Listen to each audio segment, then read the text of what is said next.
Fala pessoal, vamos falar um pouquinho hoje sobre demissão por justa causa. Então assiste o vídeo até o finalzinho que a gente vai trazer tudo que você precisa saber hoje.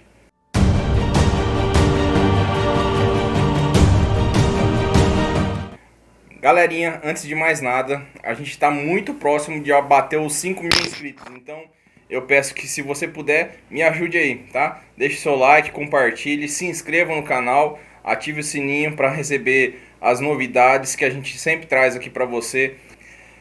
Pessoal, a justa causa, como a gente sabe, é a forma mais grave e extrema de rescisão do contrato de trabalho, né? Quando o trabalhador pratica algum ato, alguma conduta que é considerada uma falta grave, a CLT permite a rescisão por justa causa, né? Não é a forma mais comum de se ter uma rescisão, e é a forma mais extrema que existe. Então, por isso mesmo, existe uma série de requisitos para que se possa reconhecer e aplicar a justa causa, tá? Não é simplesmente você, o fulano de tal praticou a conduta X, para mim é uma falta grave, eu vou aplicar a pena de justa causa. Não é assim que funciona. Primeiro de tudo, todas as hipóteses que possibilitam a demissão por justa causa estão previstas no artigo 482 da CLT. Então, fora daquelas hipóteses, não é possível uma demissão por justa causa, tá? O grande problema é que a lei traz conceitos muito genéricos, né? Não tem casos tão específicos assim. Então, como várias das hipóteses previstas para a demissão por justa causa, então tem conceitos muito genéricos, várias condutas que não estão ali expressamente previstas são tipificadas, são adequadas, são encaixadas nessas hipóteses. Um exemplo é o assédio sexual. Na CLT, se você procurar, não existe a previsão de demissão por assédio sexual de um supervisor, por exemplo, né, de um supervisor por um outro contra um outro empregado ou uma empregada. O que acontece nesse caso do assédio sexual, por exemplo, né, a doutrina, né, os doutrinadores, a própria Justiça do Trabalho, ela pega esse assédio sexual, essa conduta do assédio sexual que não está previsto na CLT e encaixa na conduta de incontinência de conduta, por exemplo, entendeu? Para possibilitar a demissão por justa causa, porque é praticamente impossível o legislador prever todas as situações do mundo, né? Não é cabível, não tem como isso acontecer. Então, por isso que tem muitos conceitos genéricos, né? E a doutrina e a justiça vai adequando as situações do cotidiano de acordo com a legislação prevista que a gente já tem. Então, a gente já sabe que tem os casos específicos previstos na própria legislação para demissão por justa causa. Eu não vou aqui dizer um por um, porque senão o vídeo vai ficar enorme, né? Mas mais para frente, em outros vídeos, eu posso tratar de cada hipótese específica, explicando do que se trata, o que pode ser encaixado nessa hipótese que a lei traz, tá bom? Então, vamos lá. Se engana quem acha que para aplicar a penalidade da justa causa, a empresa precisa primeiro aplicar a pena de advertência, duas, três penas de advertências, depois uma pena de suspensão, e se o funcionário não insistir na prática da conduta, aí sim aplicar a demissão por justa causa. Isso não é verdade, tá? Isso não é verdade. Por quê? Dependendo da conduta que o funcionário praticar, essa única conduta ela já pode ser penalizada de cara com a pena de justa causa, tá? Então, por exemplo, você é o dono de uma empresa e tem um trabalhador, um funcionário que ele é motorista. E esse motorista ele é flagrado embriagado, né, ou sob efeito de algum entorpecente. Isso sozinho já é motivo para uma dispensa por justa causa, né? Porque aqui a gente não pode discordar que um motorista profissional embriagado ou sob efeito de entorpecente é um perigo não só para ele, para o patrimônio da própria empresa, mas principalmente para terceiros, né? Então, porque ele pode vir a causar um acidente e trazer consequências muito graves. Então, essa conduta específica do motorista embriagado ou sob efeito de entorpecente, uma única conduta dessa já é possível aplicar a penalidade de justa causa. De outro lado, um exemplo, um funcionário de determinado dia chegou atrasado para o trabalho. É uma falta, tá? Mas ela não é grave o suficiente para você aplicar a penalidade de justa causa. Então, por exemplo, esse funcionário ele tem o costume de chegar todo dia 5, 10, 15, aí de um outro dia volta a chegar 5 minutos atrasado de novo. Neste caso, o correto seria realmente aplicar uma pena de advertência. Se ele permanecer no erro, aí aplica uma pena de suspensão. E se infelizmente não tiver outro jeito, aí você aplica a pena de justa causa, entendeu? Há que ter uma graduação. Então o que eu quero dizer com isso? A penalidade, a pena da justa causa, ela tem que ser proporcional ao ato praticado pelo funcionário infrator, tá? Então tem que ter uma proporcionalidade entre a conduta que você quer punir e a penalidade que você quer aplicar. Volto a dizer, a penalidade de justa causa, de demissão por justa causa, é a mais grave prevista na legislação. Então, ela é aplicada, ela só deve ser aplicada para as condutas tidas realmente como graves, tá bom? Um outro requisito para a aplicação da justa causa é que aquela conduta que você vai penalizar, a conduta praticada pelo funcionário, ela tem que ser dolosa. O que significa isso? Tem que ficar demonstrado que o funcionário quis praticar aquele ato, tá? O funcionário quis cometer aquela falta grave, entendeu? Então, por exemplo, se o funcionário vem a causar... Vamos pegar o exemplo do motorista. Vamos supor que ele se envolva num acidente de trânsito, né, causando lesões em terceiros, prejuízo para terceiro, prejuízo para a própria empresa, mas ele não agiu com dolo, ele não quis bater, ele não quis causar o acidente, ele não quis bater o veículo, né? Eventualmente houve uma falha mecânica, por exemplo, e ele não agiu com dolo, né? Ele teve culpa no acidente, mas ele não agiu com dolo. Então essa conduta, esse acidente, ele não pode ser penalizado pela empresa, tá entendendo? Então assim, para a aplicação da justa causa, tem que ficar demonstrado, né, muito claro, isso tem que ficar muito claro, que o funcionário quis, ele agiu com vontade de praticar aquele ato, aquela conduta considerada como falta grave, e aí sim a empresa vai poder aplicar a justa causa, beleza? Um outro ponto, verificada a falta grave, a punição tem que ser imediata, tá? Então, assim, a empresa, o funcionário chegou embriagado na empresa, e a empresa vai resolver demitir por justa causa, a punição tem que ser imediata, tem que ser no ato, tá? Não pode deixar decorrer um prazo longo para depois aplicar essa punição. Porque o que acontece? O funcionário cometeu a falta grave, a empresa não aplicou a pena de advertência, não suspendeu, não fez nada. Aí daqui a algum tempo, daqui um mês, por exemplo, resolve, fala assim, ó, fulano, vem cá, aquele dia você chegou aqui embriagado, eu tô te demitindo por justa causa. Não pode, tá? Não pode. A punição tem que ser imediata, beleza? Então é assim, o que a doutrina, o que a jurisprudência, o que a justiça entende, tá? Dentro de um prazo de até 30 dias, é considerado que a punição foi imediata, tá? Então, se, por exemplo, a empresa resolve abrir um procedimento administrativo para investigar, para apurar o que foi que aconteceu, como que se aconteceu, para depois aplicar a pena de demissão por justa causa, se assim concluir, aí a doutrina, a justiça entende que esse prazo de 30 dias ele pode ser postergado ou até mesmo reduzido, entendeu? Mas em regra geral, a justiça, né, a doutrina chegou nesse consenso de que dentro de um prazo de até 30 dias a punição pode ser aplicada, tá?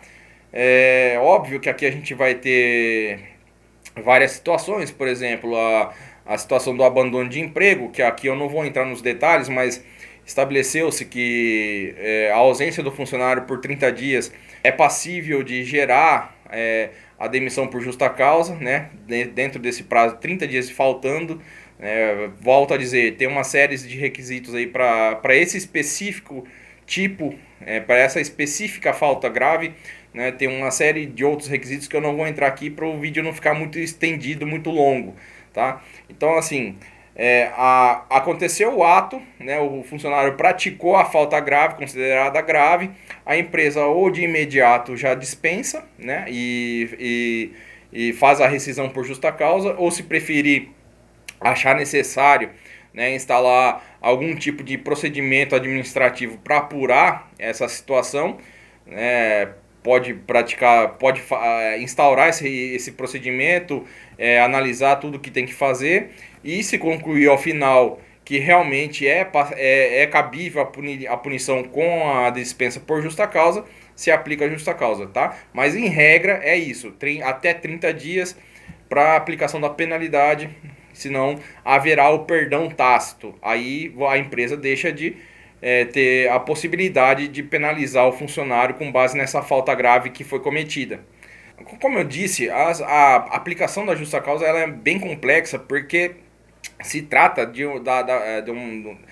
porque se trata da rescisão extrema, né? Uma medida extrema que vai penalizar o trabalhador gravemente, né? Porque ele vai perder uma série de direitos, né?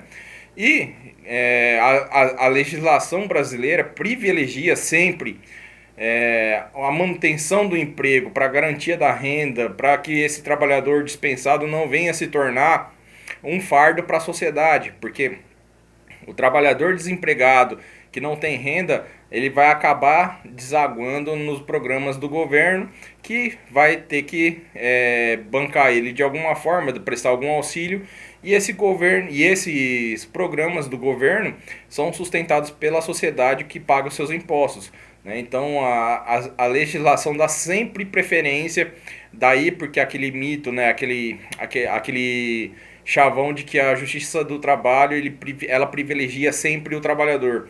Porque o pensamento do legislador brasileiro é de manutenção do emprego sempre na medida do possível. Né? É aí que está a demissão por justa causa ser uma exceção das exceções. Tranquilo?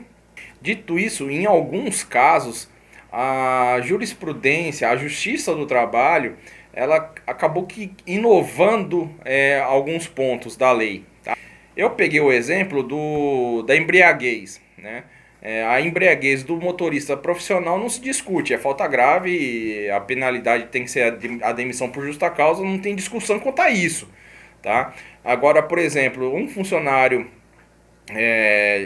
que exerce qualquer outra função dentro da empresa, mas que vem se apresentando para o trabalho embriagado, ou mesmo o dependente químico, o que acontece? Os órgãos mundiais, né, os órgãos de saúde considera tanto a dependência química quanto o alcoolismo como doenças que devem ser tratadas, né? Então, nesse caso, o que acontece? Chegamos ao ponto da justiça entender que a empresa deve, antes de demitir por justa causa, a empresa deve buscar prestar auxílio a esse funcionário, né? Prestar auxílio no sentido de orientar a buscar tratamento especializado para deixar o vício, né? Eventualmente até mesmo procurando alguma clínica ou fornecendo esse tratamento. Se o funcionário, ainda assim, com esse auxílio da empresa, o funcionário insiste ou não se mostra favorável ao tratamento, ou não demonstra que não quer o tratamento, ou mesmo inicia o tratamento, mas abandona, aí sim a empresa poderá demitir por justa causa. Então, frisando, que eu quero deixar muito claro aqui, a justa causa existe, é a exceção da exceção, né? É uma medida extrema Então ela tem uma série de requisitos que devem ser observados. Ela não é um instrumento simples de ser utilizado, não é um instrumento fácil de ser utilizado, principalmente porque, como eu já disse, a legislação brasileira ela pensa a empresa como uma função social, tá? Então a manutenção do emprego é sempre buscada pelo legislador brasileiro, né? Porque, volto a dizer, o desempregado acaba se tornando um fardo para toda a sociedade. Então, busca-se sempre manutenção do emprego, tá bom? Reconhecida a justa causa, tá tudo certinho, vamos aplicar a justa causa, beleza, rescindir o contrato. Quais são os direitos do trabalhador? Tá? Como eu disse, é a medida mais extrema que existe, é a forma anômala de rescisão do contrato de trabalho. E por tal, o trabalhador perde todos os seus direitos. Ele vai receber apenas o saldo do salário. Tá? Então, por exemplo, vamos supor que o funcionário foi demitido por justa causa no dia 10 de determinado mês. Ele vai receber esses 10 dias trabalhados e só. Tá? Não recebe 13º, não recebe férias proporcionais, não recebe multa do FGTS, não vai receber aviso prévio, não vai conseguir sacar o FGTS, não vai conseguir dar entrada no seguro-desemprego. Ele perde tudo, ele só vai receber o saldo de salário e ponto. Tá? A única exceção é, por exemplo, se o funcionário já tem umas férias vencidas que ainda não foram gozadas. Aí a empresa tem que pagar essas férias, tá? Então, em geral, é isso. O único direito que o funcionário vai ter é o saldo de salário e mais nada, tá bom? A empresa ainda pode descontar eventuais adiantamentos que foram feitos ao empregado no curso do trabalho. Por exemplo, se tem já houve o pagamento do vale, esse vale ele pode ser descontado do acerto. Porém, esses descontos não podem superar o que o funcionário teria a receber na rescisão. Então, por exemplo, vamos supor que o funcionário teria R$ 2.000 para receber de acerto, mas os descontos legais que a empresa está autorizada a realizar são no montante de R$ 3.000, por exemplo. Não significa que o funcionário vai deixar o trabalho sem receber nada e ainda vai ter que pagar mais 1.000 para a empresa. Não é assim que funciona. A empresa vai zerar, o funcionário não vai receber nada, mas também não vai ter que pagar nada para a empresa, tá bom? Para os funcionários, aqui vai uma dica, tá? Se chegar a algum ponto da empresa querer aplicar a penalidade, qualquer que seja, tá? Aí desde a advertência, passando pela suspensão ou e até mesmo a demissão por justa causa. Para o funcionário é muito importante que não assine qualquer tipo de documento afirmando, reconhecendo essa punição. Então, que você está tendo ciência dessa punição. Porque a sua assinatura, ou na carta de advertência, ou na notificação de suspensão, e no final das contas, até mesmo na demissão por justa causa, a sua assinatura pode ser considerada como reconhecimento da prática da conduta que está sendo penalizada. Então, o correto, a orientação que a gente pode passar para você nessa situação é que não assine. Tá? A empresa vai pegar a assinatura, caso você se recuse, a empresa vai pegar a assinatura de 2 testemunhas que presenciaram o ato, né? E essa advertência vai ter sido aplicada, ou a suspensão vai ter sido aplicada para todos os efeitos. Mas pelo menos você não tendo assinado, você tem a possibilidade aumentada na discussão judicial dessa punição aplicada pela empresa, tá?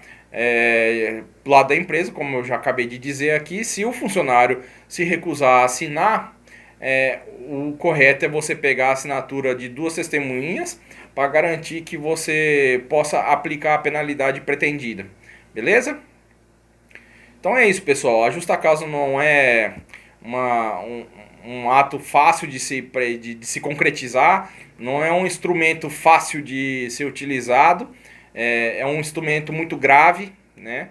porque, como eu disse, vai rescindir o contrato de trabalho com o trabalhador não tendo direito a nada, né, a não ser o saldo de salário. E a legislação brasileira, ela sempre vai tentar buscar a continuidade do contrato de trabalho, porque entende que a empresa tem uma função social na sociedade.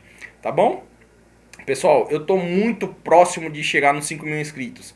Então, se você gostou desse vídeo, se você gostou dos conteúdos que você tem acompanhado aqui no canal, eu peço que você se inscreva, ative o sininho, compartilhe esse vídeo com seus amigos, deixe os seus comentários aí, as suas dúvidas, que assim que possível a gente vá respondendo, e de repente a sua dúvida pode até mesmo se tornar um novo vídeo aqui nesse canal. Beleza? Até a próxima!